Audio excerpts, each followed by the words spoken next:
My wife and I just spent 3 days in Washington, D.C., and I've got some stories to tell you.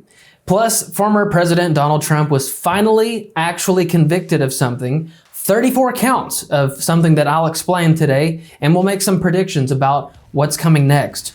Are all of Biden's job growth numbers legit? And what about this new immigration executive order? We'll talk about all of this and more today. Welcome to episode 36. I'm Blake Watson, and this is We the Free.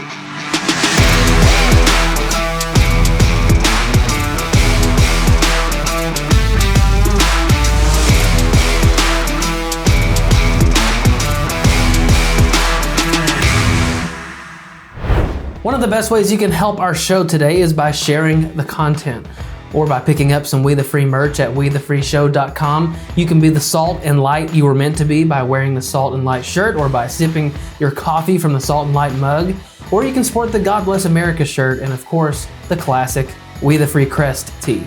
We've even got stickers and a Smells Like Freedom candle, so head on over to wethefreeshow.com and check out our merch today. My wife and I celebrated our 9th wedding anniversary last week, and to celebrate, we left the kids with my mom and spent a few days in our nation's capital. And I know you're probably thinking I'm crazy, like, Blake, what are you thinking going to Washington, D.C. at a time like this? And I know, we were there just after Trump's guilty verdict and the start of Pride Month, but this trip was actually fantastic. Our hotel was just a couple blocks away from the White House, so we were in downtown DC. We spent our first day exploring the National Mall. We walked about 7 miles that first day, just taking in the sheer magnitude and national glory that are the Washington Monument, the Capitol Building, the Lincoln Memorial, and all of the war memorials. We took a tour of the Capitol the next day. I was almost arrested. Seriously, no big deal though. I was just trying to bring in a multi-tool, but that's a story for a different day. I wanted to tell you about our 2 favorite things that we experienced while we were there. First of all, there's a restaurant there called Old Ebbitt Grill. It's been a staple in DC since 1856, and I'd say they're probably most known for their seafood, their oysters, but it began as a boarding house. And President McKinley is said to have lived there during his tenure in Congress. Presidents Ulysses S. Grant, Andrew Johnson, Grover Cleveland, Theodore Roosevelt, and Warren Harding refreshed themselves at Washington's very first saloon. The decor inside is largely Victorian, but they've got all sorts of special antiques and memorabilia like mounted animal heads from Teddy Roosevelt and wooden bear statues from Alexander Hamilton, but it's not too ritzy. My wife and I both got steaks and we thoroughly enjoyed it. So if you're ever in DC, you have to go to Old Ebbitt Grill. Second, and the thing that we by far enjoyed the most, as a gift to my wife for our anniversary, I got us a private tour of George Washington's home in Mount Vernon. And it was absolutely incredible. The private tour is called Through My Eyes because you're given a tour by someone who is doing a historical portrayal of an actual person who knew George Washington. I've heard of others saying that their tour guide was people like Martha Washington, and I'm sure that she does a great job, but our tour guide was Tobias Lear, the personal secretary to George Washington. I'm telling you, this man was an incredible actor. He never once broke character, but the amazing thing was that though he was showing you around Washington's home and his farm, he was trying to show you exactly who Washington was and what his beliefs were, because those things are woven into the construction of the home, the decoration, the landscaping, the gardening, and so on. I so wish that everyone in the country could hear what Tobias had to say. He talked about the simplicity of the Washington home and its uniqueness for someone who was a world leader and a conqueror, as Washington was. America was starting with a clean slate after the Revolutionary War, and we didn't want to be like anyone else. We wanted to be something new and different, not just politically, but in every way, religiously, philosophically, artistically, etc. This is embodied in Washington's home, at which he received countless visitors from around the world. Politically, they were, and we are still, a republic, regardless of what the media and most of our politicians say. Our government was established by and for the people of the United States, all the people. We were one of the first nations in a long time which was truly Republican, where the people are the power and the government is merely composed of those who are our representatives. It wasn't a complete democracy because it was never the intention to have a national government which operated from the majority voice. Its intention was to give voice to every single person, hence our incredible system of government established by the Founding Fathers. We have three co-equal branches of government: the judicial branch, with the only constitutional court being the Supreme Court; the legislative branch, a bicameral Congress of two parts, the House and the Senate. Each state gets 2 senators, and then the whole country is divided up into population districts where each district has their own representative in the House. And finally, the executive branch, which is the presidency and all the agencies concerned with the executive actions of the federal government. This system, under the direction of the Constitution and the consent of the American people, created the most effective form of anti-tyrannical government which has ever been adopted by any nation in history.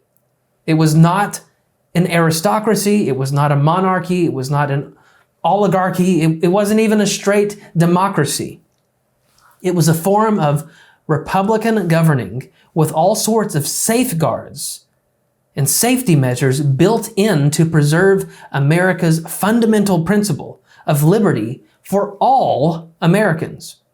Not just the Americans at the very top of the social political classes. It was the perfect system to lift all the boats in the harbor, which was confounding and is still confounding for so many around the world today. Because the natural thought is to assume socialism and communism are the de facto ways to improve every life evenly across the board. But what historical thinkers and modern political scientists fail to recognize is the spiritual aspect of everything. That there is good and evil. That people are inherently bad, not good.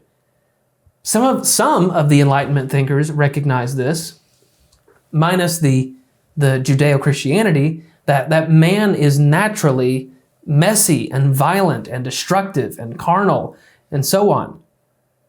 And this is what being a gentleman or a lady was about. It was about controlling human nature.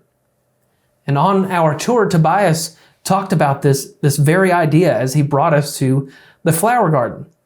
The tender care and intricate order of beautiful plant life was perfectly indicative of the imposition of structure on the natural world and the natural person. One of the most influential thinkers on this subject was Thomas Hobbes. He wrote about this in 1651, that when there is no authority or structure, it leads to a life that is solitary, poor, nasty, brutish, and short. Now consider the flower garden. In their natural state, plants just grow wild and disorderly and competitive. And without some kind of intervention, gardens are overrun and destroyed by weeds and other growth. There has to be some sort of order imposed. So the gardener transforms a natural, chaotic environment into a structured, beautiful space. Well, the same is true for the person. We're naturally prone to chaos and nastiness and disorder and brutishness and evil. There must be control and imposition in our lives in order for there to be order and beauty. That is what being a gentleman and a lady means, depicted perfectly in Washington's flower garden. Now, just next to the flower garden was a little schoolhouse on the property. in which Tobias tutored some of the Washington children. And it was there that he talked about Washington's beliefs about the importance of a proper education. I don't have time to talk about all of that today, but needless to say that our country has come so far away from the education of the 18th and early 19th centuries to now. In fact, I would even say since the days of John Dewey and the reforms to American education in the late 19th century, and especially since the founding of the Department of Education in 1979, American education has only gotten progressively worse. Here's some examples. Consider the stark differences between the teenagers of yesteryear and the teenagers of today. In Washington's day, teenagers were entering college between the ages of 14 and 16. But before college, they would have either attended a grammar school or homeschool where they studied classic education, reading, writing, and arithmetic. They studied Latin, Greek, and more as children. In college, though, these people studied Hobbes and Locke, Montesquieu, Voltaire, Rousseau, Aristotle and Plato, Cicero, Socrates, Seneca, Blackstone, The Wealth of Nations, John Calvin, Jonathan Edwards, the Bible, the Magna Carta, the English Bill of Rights, and I could go on and on and on. But we're talking about 14-year-olds. I don't mean to disparage today's freshman class, but our society has failed our children in this respect.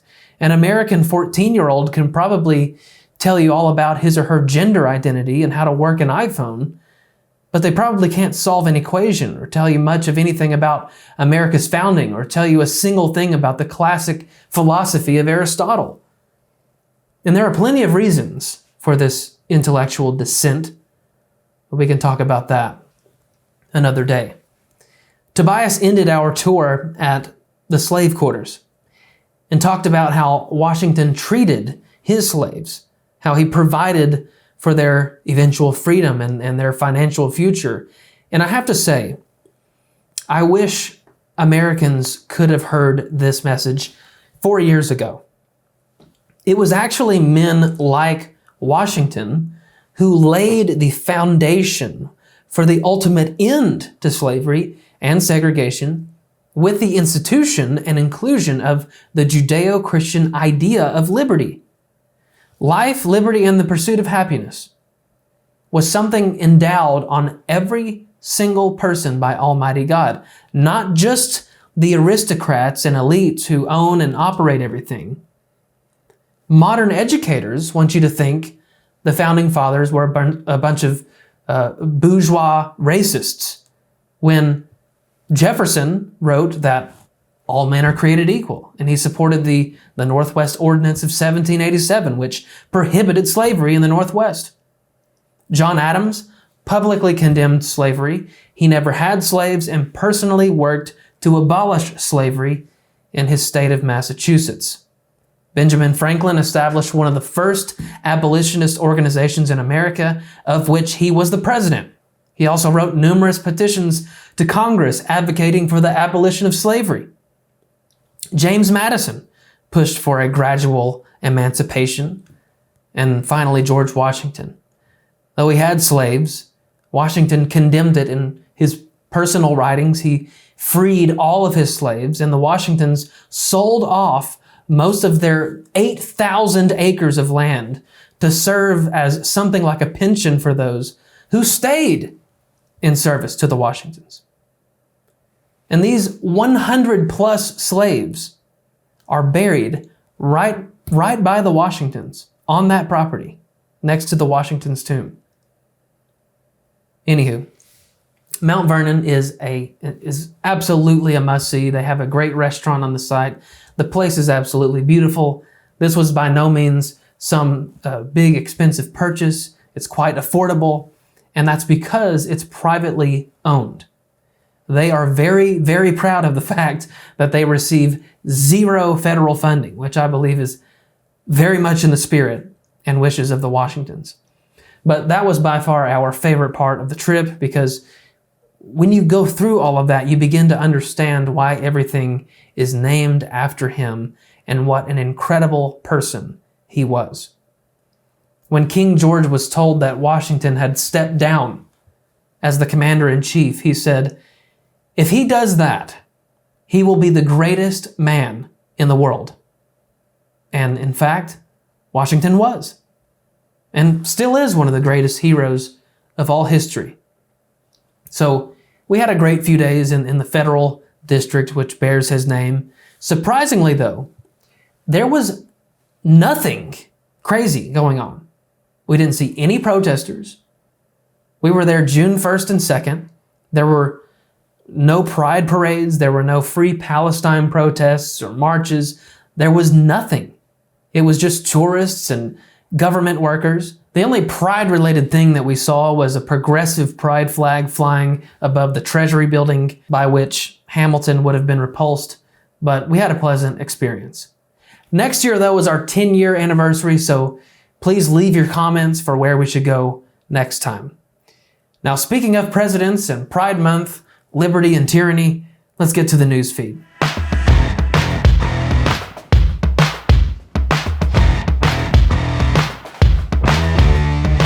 From financial crime to insurrection, and from election interference to classified documents infractions, the leftists have thrown nearly 100 total charges at former President Donald Trump, and that's if you don't count E. Jean Carroll.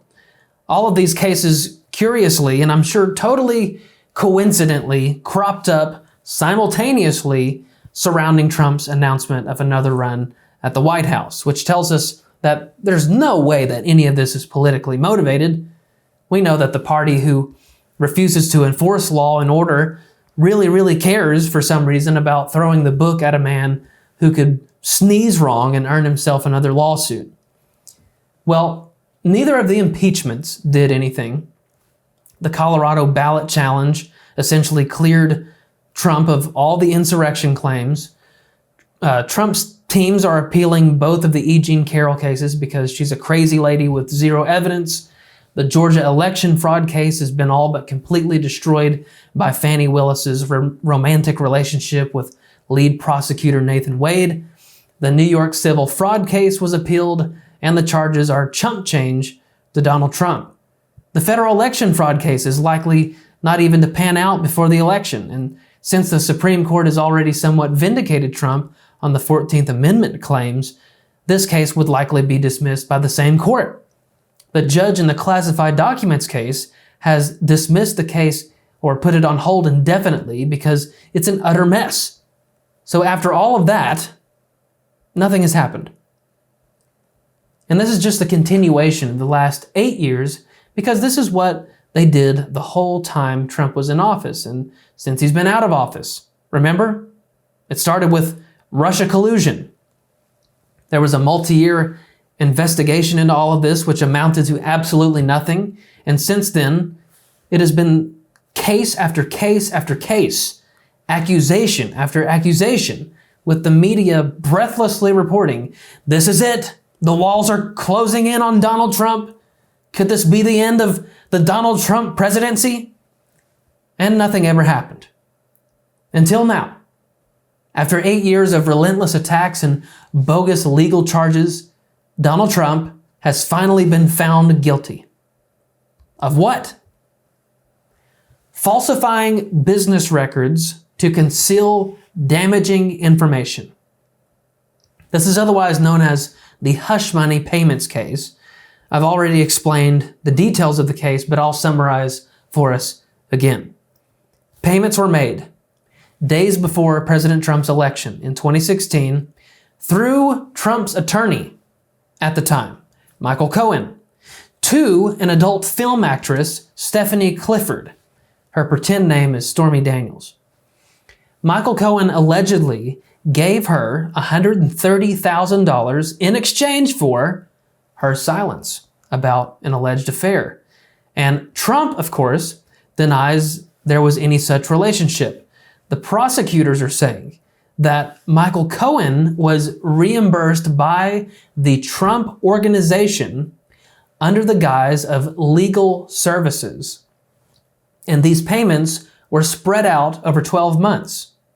So because of all this, Trump faced 34 felony counts of falsifying business records, to which he's pled not guilty.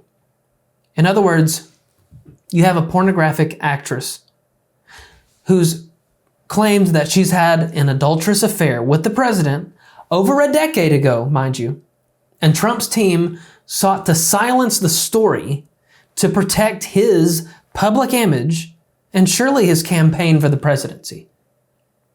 This then points to the paper trail of payments, which is irrefutable. Like, it's there. But what is the legitimacy of accusation of infidelity? I don't know. It's just a he said, she said story. And the authenticity of the adulterous relationship has no legal bearing. It doesn't matter. But many will point to the payments as some sort of proof for the affair. But it could be explainable by a simple fact that Trump was boxed into an unprovable corner. I mean, we're still living in the Me Too era where a woman can accuse a man of anything. And if the man can't disprove her claims, if he has no alibi or evidence, he's destroyed and she stands upon the ash heap of his destruction. So if a woman emerges threatening to say this or that and you can't readily combat those claims, Trump, and mainly Cohen's plan as Trump's former fixer, was to pay her not to do that. And again, I don't know. I know that he's not some moral exemplar, but it's incredibly important to remember what Miss Clifford herself said in 2018. Just 6 years ago, she wrote and posted, "Over the past few weeks, I have been asked countless times to comment on reports of an alleged sexual relationship I had with Donald Trump many, many, many years ago. The fact of the matter is that each party to this alleged affair denied its existence in 2006, 2011, 2016, and now again in 2018. I'm not denying this affair because I was paid hush money, as has been reported in overseas-owned tabloids. I'm denying this affair because it never happened." And then she hand-signed the statement and posted it online. Ms. Clifford has contradicted her own statement many times in the last 6 years, including in this trial, where she was brought in to give testimony, which turned out to be something like a recitation of a 50 Shades novel. Michael Cohen's testimony was also terrible. He admitted to lying in the past and for stealing money from the Trump organization. The judge wouldn't allow Trump to testify in the trial. The judge issued a gag order on Trump, which is totally unconstitutional. Ultimately, the jury, though, reached a guilty verdict on all 34 accounts. So what is the actual crime committed here? Because nobody seems to be able to clarify what the actual crime is. And what do I think will happen next? First, let's talk about the validity of the crimes. We have to start with some really basic facts about so-called hush money payments. Payments made to someone to keep them silent about a certain matter are not inherently illegal. Surely everybody is familiar with contractual agreements such as NDAs, non-disclosure agreements. This is a legal payment for someone not to disclose information to protect whomever is making said payments. There are also private settlements where hush money is paid to settle matters privately, which is legal as long as both parties agree to the terms. On the illegal hush money side, though, bribery and extortion, tax evasion, or payments intent on obstructing justice are all examples of illegal hush money payments. And that brings us to the last illegal hush money payment, campaign finance violations. Michael Cohen went to prison in 2016 because these payments were allegedly made to influence the outcome of the election. But they're not documented and reported as campaign expenses. So just follow the money here, okay? Michael Cohen, one of Trump's attorneys, paid Stephanie Clifford $130,000 to hush her story about an alleged affair with his client. That's why Cohen went to prison already.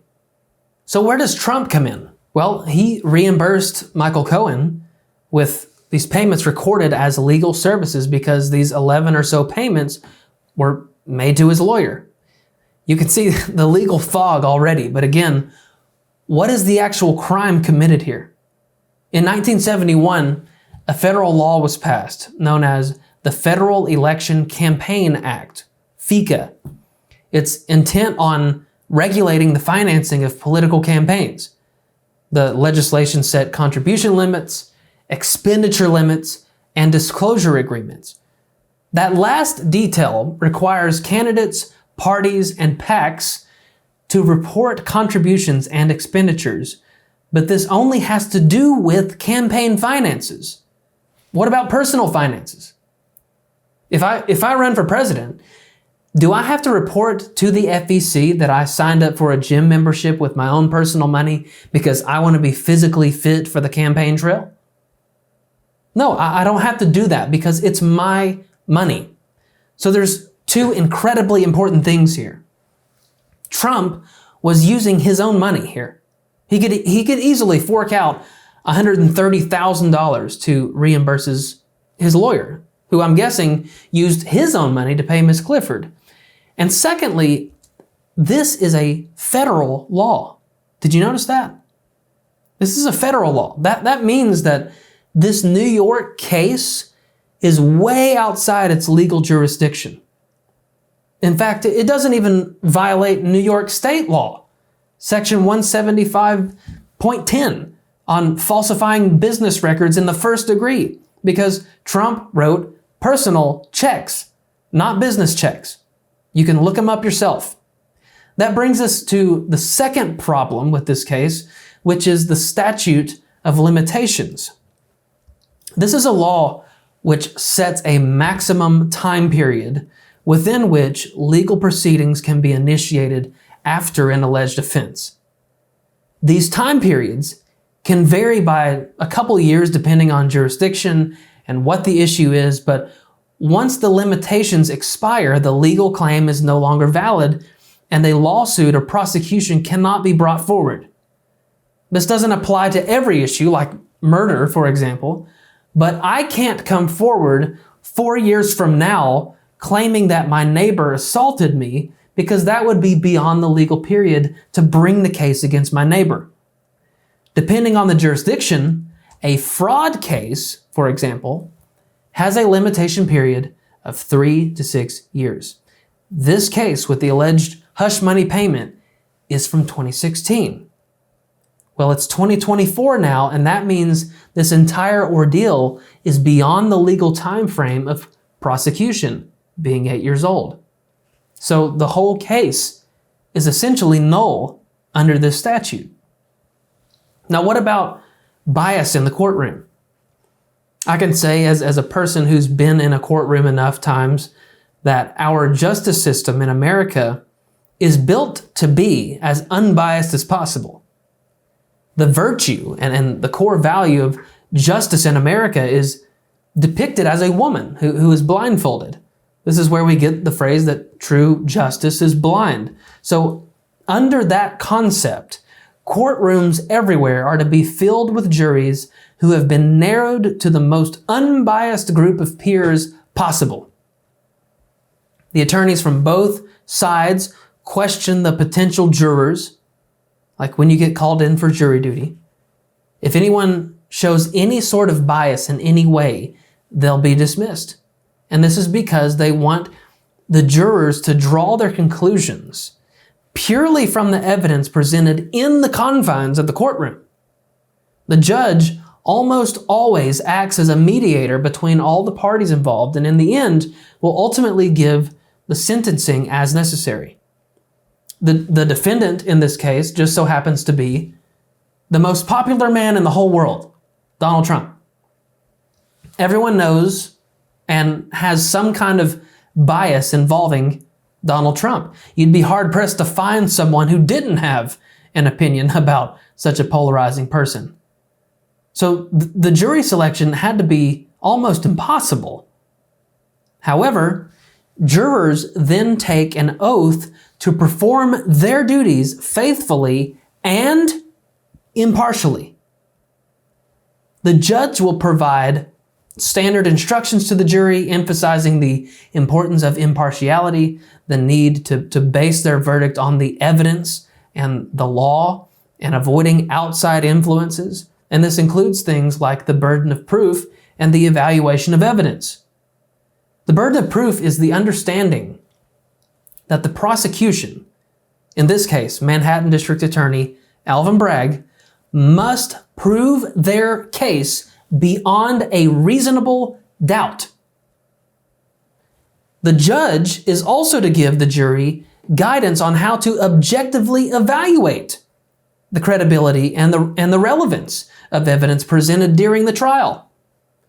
But Justice Juan Merchan has not done any of these things. In fact, we have political bias across the board as well. We're in a very, very Democrat jurisdiction in Manhattan. This is a Democrat judge whose daughter is a leftist activist and worker.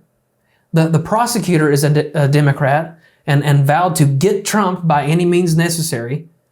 Another one of the prosecuting attorneys is Matthew Colangelo, and he was the third highest ranking member in Biden's Department of Justice, who coincidentally left the department, the DOJ, and just a few months later shows up on this case. What do you know? So yeah, it's safe to say that this is a political prosecution. But Judge Merchan made this far messier by the rules given to the jury. They were told they didn't have to agree on exactly what Trump did when he allegedly falsified his business records. So he said, some of you might think there was a criminal objective. Some of you might think this was a bookkeeping error, but you don't have to agree on everything. We just need a verdict here. So if you all, let's say, split three ways, we're still going to say this was a unanimous ruling. In other words, if the jury said, well, 4 of us think that Trump is guilty of this, 4 of us think that Trump is guilty of something else, and 4 of us think he's not guilty. Well, the court will say that the jury reached a unanimous guilty verdict. Do you see the major problem here? 4 jurors could say they thought Trump was guilty of federal election laws. Another 4 could say they thought Trump was guilty of falsifying documents. And 4 could say that Trump violated tax laws. And Judge Merchan would take those 3 different conclusions of guilt and ball them all up into a blanket guilty verdict. Needless to say, this case is an absolute mess with so many appealing points. Either way, though, the sentencing for this case is next month on July 11th. Just, 4 or 5 days before the GOP's nominating convention. And I'm sure that's just another coincidence, right? So I see 3 possible outcomes. Ralph Waldo Emerson once said, "When you strike at a king, you must kill him." Omar Little, the character on The Wire, says it like this: "If you come at the king, you best not miss." The point being, attempting to take out or strike a powerful figure must be decisive and effective, or else failure will have serious consequences. Judge Merchan has the opportunity to sentence Trump to prison for the rest of his life, 170 years maximum. If he doesn't send Trump to jail, Trump will, without question, waltz straight into the Oval Office from this massive political prosecution, which is trickled all the way down from the sitting president to a courthouse in New York. Second, Trump could receive probation since he's a first-time offender and he's elderly. And third, his team is, already set to appeal. The problem is appeals can take months. So the sentencing couldn't be appealed. We couldn't take this to an appellate court before November, before the election, which leads me to what I think will be the inevitable outcome. The Supreme Court will intervene before November and the case will be dismissed. This is the most important legal case in the country. It has serious national implications. We've been at critical electoral crossroads before, and the Supreme Court has stepped into state issues. Take Florida in 2000 as an example.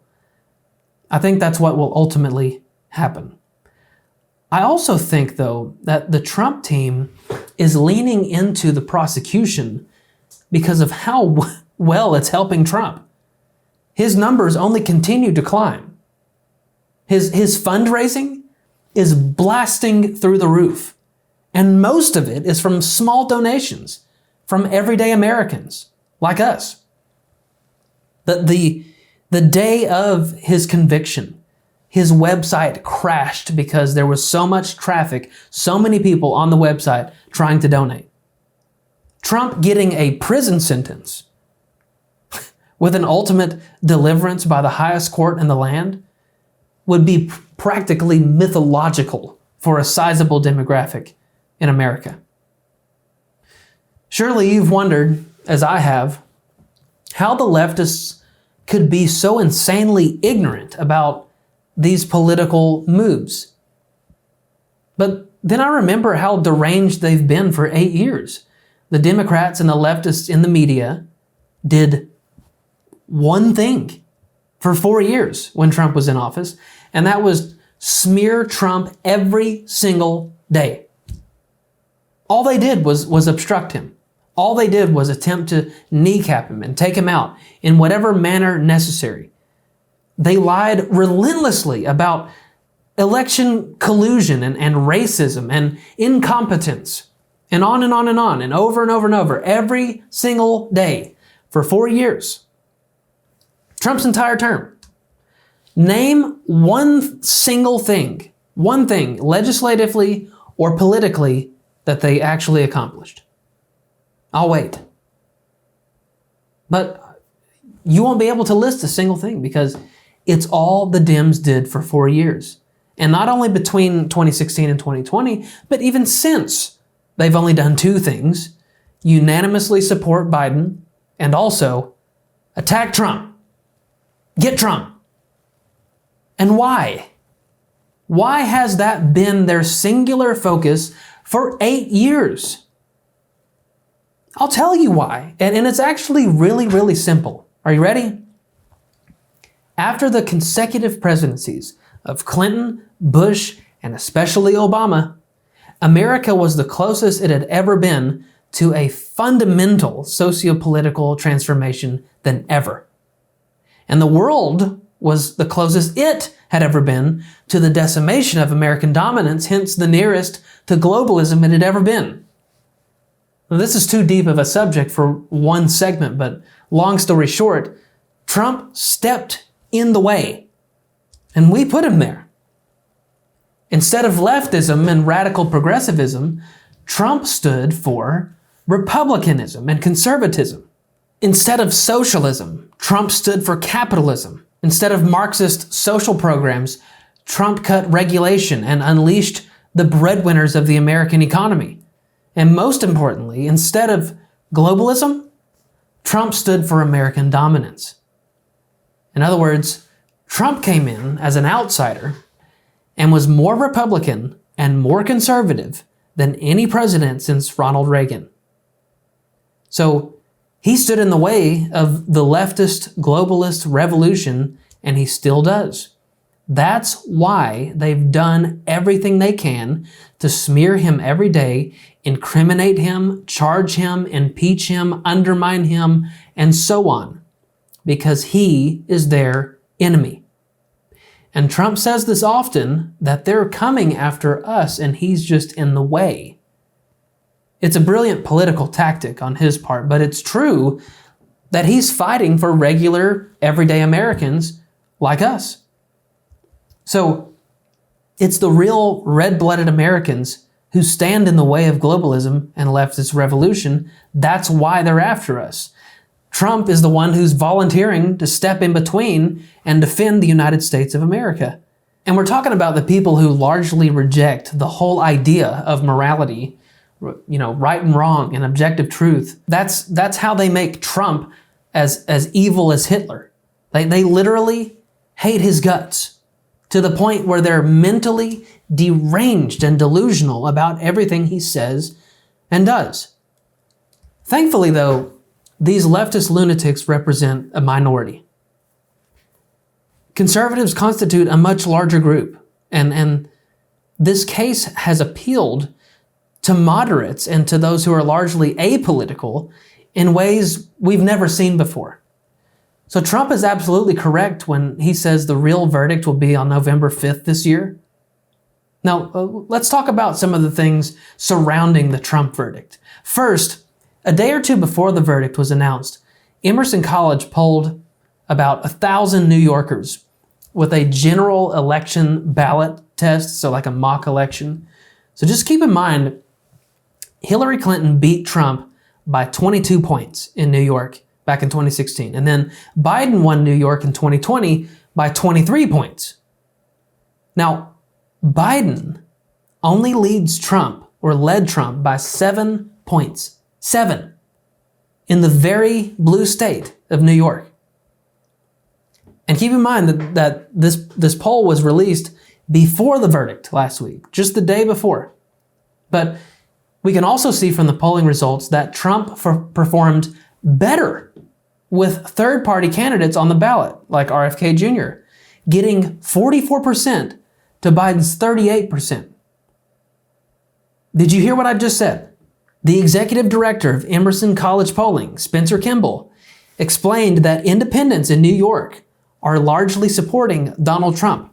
Independent voters in New York, who traditionally vote for Democrats, according to exit polling, have flipped to lean toward Trump by a margin of 10 points, 43% to 33%.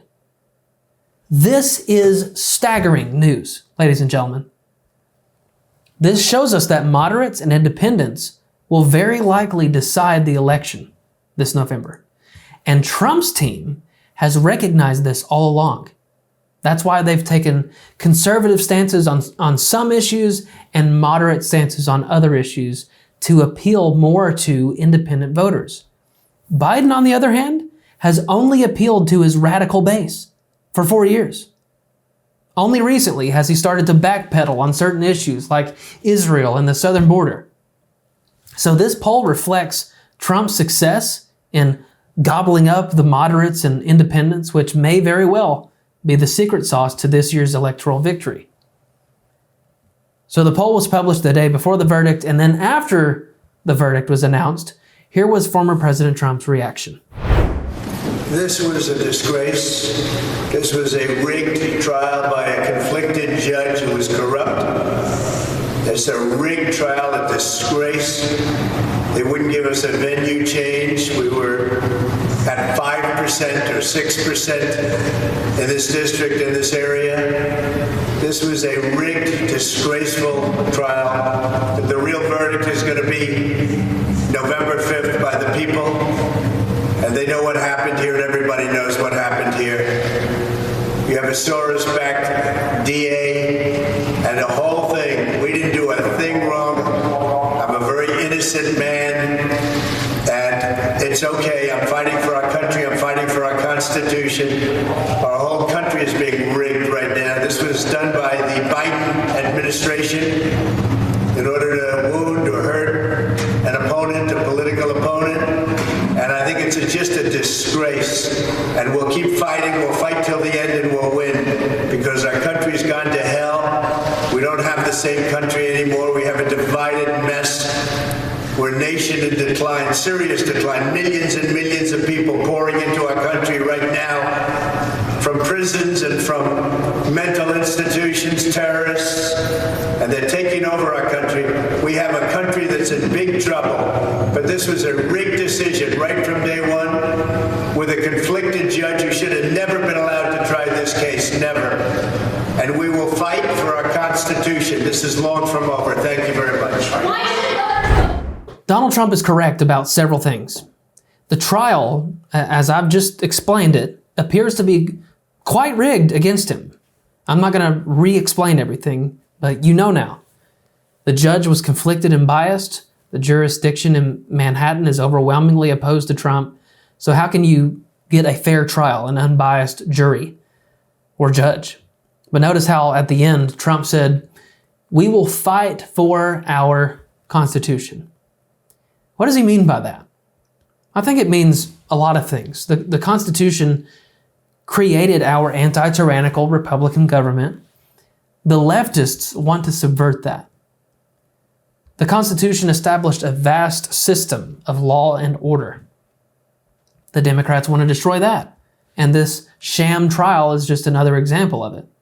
But electorally, Trump is referring to two different people, Biden and himself, who represent two different ideologies, who represent two different parties, where one is subservient to the Constitution and the other ignores it and neglects its authority and opposes it.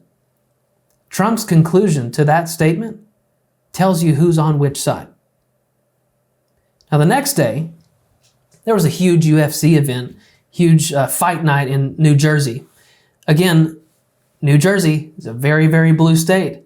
Keep in mind that it was just a couple weeks ago or last month sometime that Trump did a rally in New Jersey, which drew over 100,000 people. Biden can barely get 30 to show up for a rally. But Trump loves the UFC. He attends most of the fights. He and Dana White are loyal friends and support each other. And the fighters love him too. Take a look at UFC fighter Kevin Holland winning his fight and immediately getting up, climbing out of the ring to go shake Trump's hand. Watch.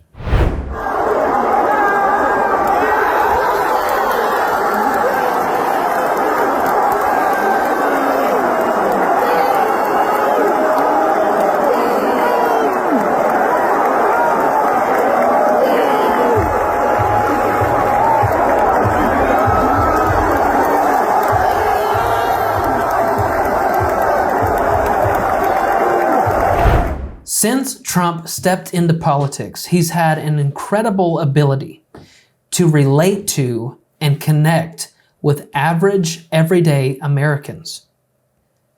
He's positioned himself as a man of the people.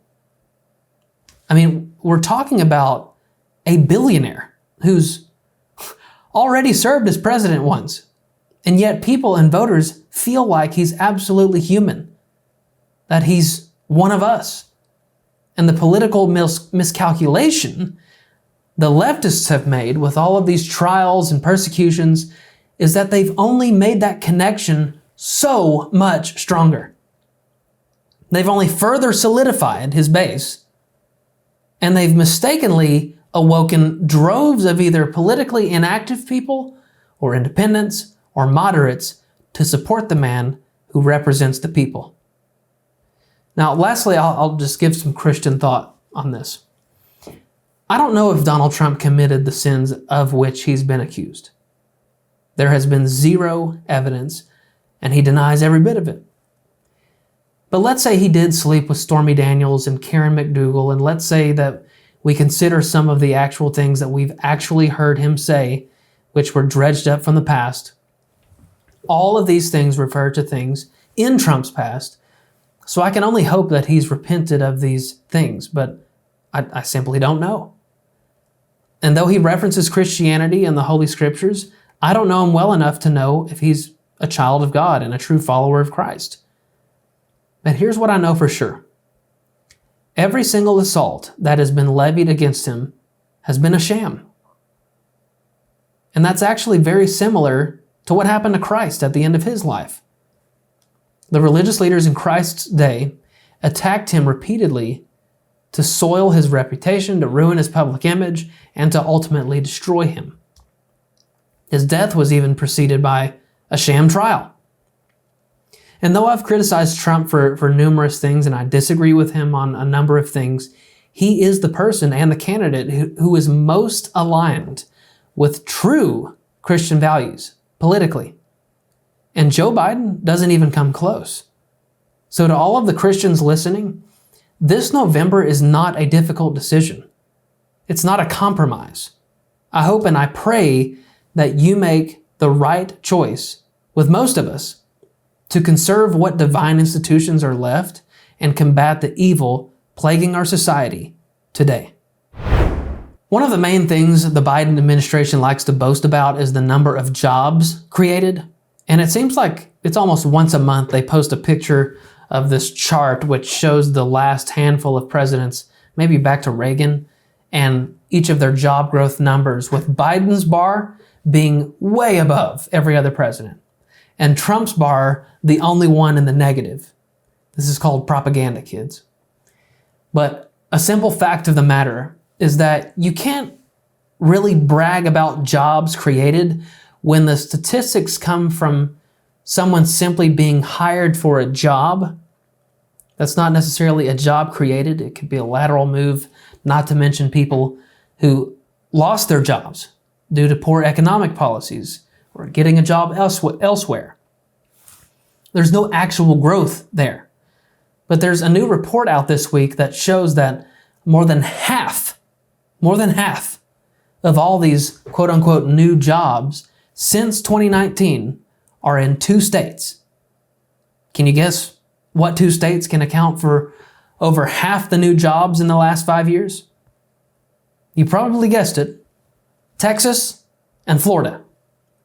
In other words, the 2 most conservative states in the country, with Republican leadership, good economic policies, lower cost of living, better taxes, etc. These are the states where job growth is booming. And there's a pretty simple reason for this. And it's that people are leaving blue states and they're moving to red states. So Biden wants to take credit for job growth. And in a roundabout way, he's not totally wrong, because it's his and his party's horrific policies that are forcing people to quit their jobs and move their families to red states where people like Ron DeSantis and Greg Abbott have set good policies and a welcoming job market. Listen to this report from governing.com. High-wage states such as California, New York, Washington State, and Massachusetts tumbled out of the top 10. California, which had the highest share of new jobs from 2014 to 2019, crashed to the very bottom in job creation. High wages are not a guarantor of job growth. In fact, California tumbled to the bottom in part because they've raised minimum wages so high, businesses are shutting down because they can't afford to pay their employees. But on top of that bad policy, California has some of the highest taxes in the nation. They have some of the highest cost of living in the whole country. Their tyranny during the coronavirus pandemic was unmatched. They're an abortion destination state. They've embraced every woke ideology imaginable, from sexually confused drag queens reading to kids in public libraries to billions of dollars in reparations to Black Californians who have no relation to slavery. Between 2014 and 2019, California gained 1.4 million new jobs, more than any other state and 12% of the national total. But for the past 5 years, California has been dead last in job creation, losing about 214,000 jobs. Texas moved in the first place during that time, seeing almost 1.3 million new jobs, almost 1/3 of all new jobs created nationally. Now, speaking of President Biden, we spent a good deal of time on this show talking about the immigration policy of the Biden administration. I spent an entire episode explaining Latino critical theory, or LatCrit, which is the immigration egg hatched by Marxist academics. And we spent another episode breaking down the Cloward and Piven strategy and framework being implemented to decimate the immigration system and more, caused by a severe influx of illegal aliens And I know I'm not supposed to say that, but an alien is someone who doesn't belong here and they snuck in through a hole in the fence. Well, Biden falls right into this camp. He reflected the ideas of Latcrit and Cloward and Piven when he was on the campaign trail. The Biden and Sanders teams united to form a unity task force in which they wrote the immigration policy for the Biden administration. Same story. When he came into office, he followed this exact plan, and now he thinks he can memory hole all of this immigration devastation. Well, we're not going to let that happen. Biden's team knows that illegal immigration is one of the top issues this election, and maybe they've held out just long enough to squeeze in as many illegal voters as possible. You know, the infamous replacement theory. But this week, President Biden issued an executive order to deny asylum to those who enter the country illegally, after reaching a threshold of 2,500 encounters. Now, let's get something straight. Illegal immigration was at a record low under Donald Trump. But then what happened? Biden and Bernie said that they would undo all of Trump's immigration statutes and plans and orders, and that's exactly what they did. In fact, Biden swore that he wouldn't deport a soul within his first 100 days in office. On Biden's very first day, he signed an executive order to defund the wall construction, and he let the remaining supplies rust and rot out in the desert. He eliminated Trump's Remain in Mexico policy, and this was because a porous southern border was the agenda the whole time, ladies and gentlemen. President Trump was taking extra measures to prevent illegal immigration, but we already have immigration laws, and we've had them for years. All that we have to do is enforce them. That's all Biden has to do. But of course he won't. Notice, this executive order doesn't do anything about the nearly 10 million gotaways and those that have been released into the country. The order doesn't do anything to address the tens of millions of people living here against the law. But you see, Biden wants you to think this is, of course, Donald Trump's fault and congressional Republicans' fault. Honestly, I think you'd have to be quite stupid to believe him, but I've been surprised before. Finally, the formerly highest paid employee of the United States government, Anthony Fauci, was once again up on Capitol Hill, and I'm not going to play you any of his answers because it's pretty easy to summarize. But you can tell how this man so easily spent decades in government holding on to power. He was really, really good at not answering questions and blaming others for mistakes that would accurately be attributed to him. So here's what we know now. In June of 2024, 4 years after the worst of the coronavirus pandemic, every single thing that was labeled a conspiracy theory has magically been revealed as truth. Remember how people who live in reality and think logically knew that the 6-foot distancing was a total sham? Remember how the government and the media and all your favorite celebrities told you that taking a vaccine would prevent you from getting and spreading COVID? Remember the forced lockdowns? Remember the ridiculous mask mandates? Do you remember how we doubted the efficacy of all that? Do you remember how people were canceled online, fired from their jobs, and publicly shamed from all of these sham policies? Do you remember how it seemed pretty clear and obvious that the virus had leaked from a virology lab in China? Do you remember how they tried to make hydroxychloroquine seem like it was just a medicine for horses that veterinarians use? Because I remember every bit of that. Do you remember how many people died alone in the hospital with no family by their side? Do you know how many businesses shut down forever? How many churches didn't make it? How many people broke their families apart from divorce? How many people took their own lives? How many people couldn't have the life-saving surgeries that they needed? And all of this because of the policies of some bureaucrats in Washington, D.C. I remember every bit of it, and I will never forget it. I'll never forget being labeled a conspiracy theorist. What is a conspiracy theory anyway? That's a phrase that gets thrown around a lot, doesn't it? Conspiring is a scheme to do something wrong.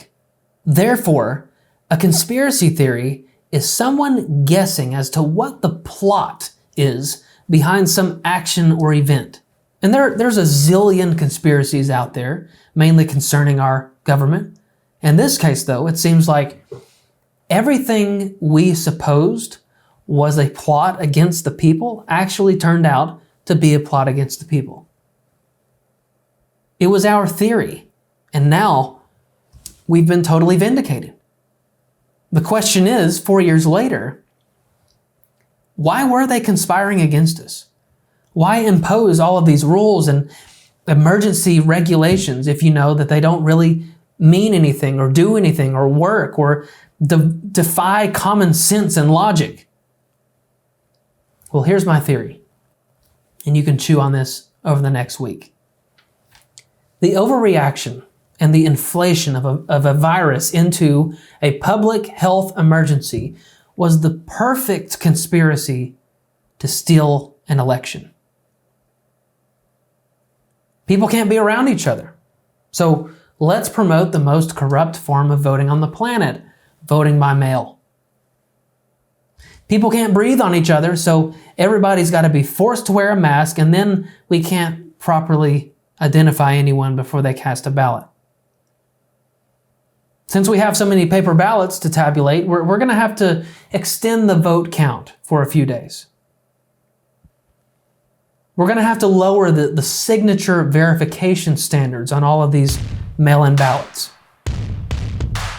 Seems like the perfect conspiracy to overthrow an election to me. Well, that's going to do it for me. What'll it be next time? We'll see. For now, go and be the salt and light you were meant to be, and we'll see you next time on We the Free. Thanks for watching today. Listen, I want to make sure you stay informed on the news and the biblical response to it, so do yourself and us a favor and hit the subscribe button before you go. And then we'd love for you to check out WeTheFreeShow.com to grab yourself some merch and spread the word about We the Free.